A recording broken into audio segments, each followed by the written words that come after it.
Last week, via True Social, President Trump directed the Secretary of War and other relevant departments and agencies to begin the process of identifying and releasing government files related to alien and extraterrestrial life, UAPs, and UFOs. Welcome, everybody.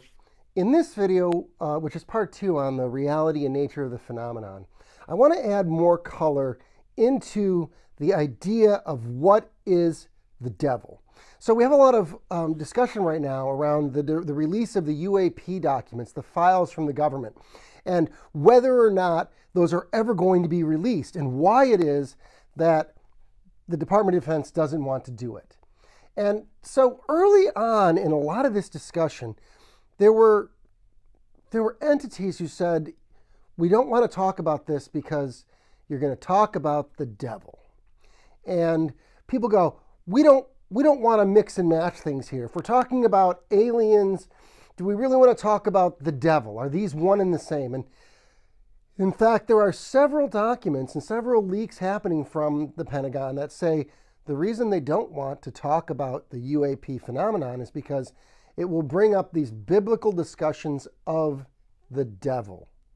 Yeah, there were people in the Pentagon that believe that UFOs. Not only did they say they were real, they actually told me to my face and my colleagues, but that we shouldn't be looking into them because they are demons. They're demonic. We know exactly what they are.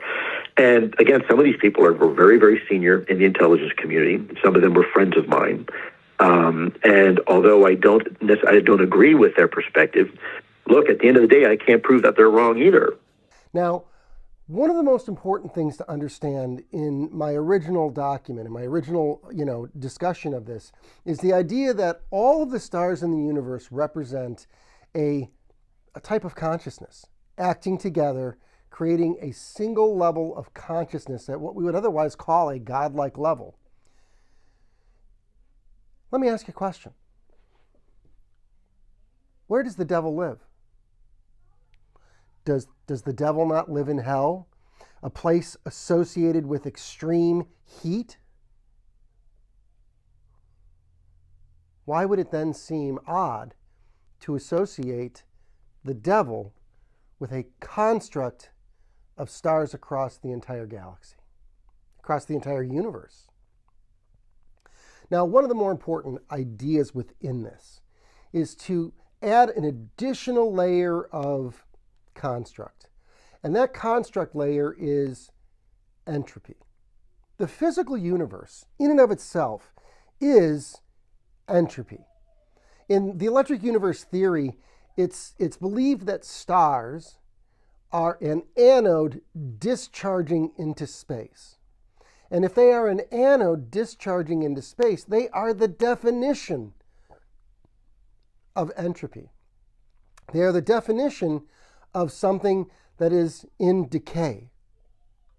Now, when we look at that as our base premise, if we look at it as a premise of entropy, then as Edward Schrödinger, the famous quantum physicist, believed, he believed that there was a secondary force to entropy called negative entropy. And negative entropy is the force that binds things together, that creates complexity in the universe. Because if everything is just in decay, then how did all of this happen? How did we move from decay into order? And that was what, Schrödinger believed was a force known as negative entropy or negentropy. As sad as it may seem, this little plastic dinosaur will one day decay into nothing, just as the real dinosaurs did. As truly, epically sad as it may be, one day, Jorge will decay into nothing. It's a famous mantra of Zero Hedge. Gosh, I don't know, is it taken for Fight Club? Look, on a long enough timeline, everyone's chances of survival fall to zero. That is the nature of entropy. But what is negative entropy?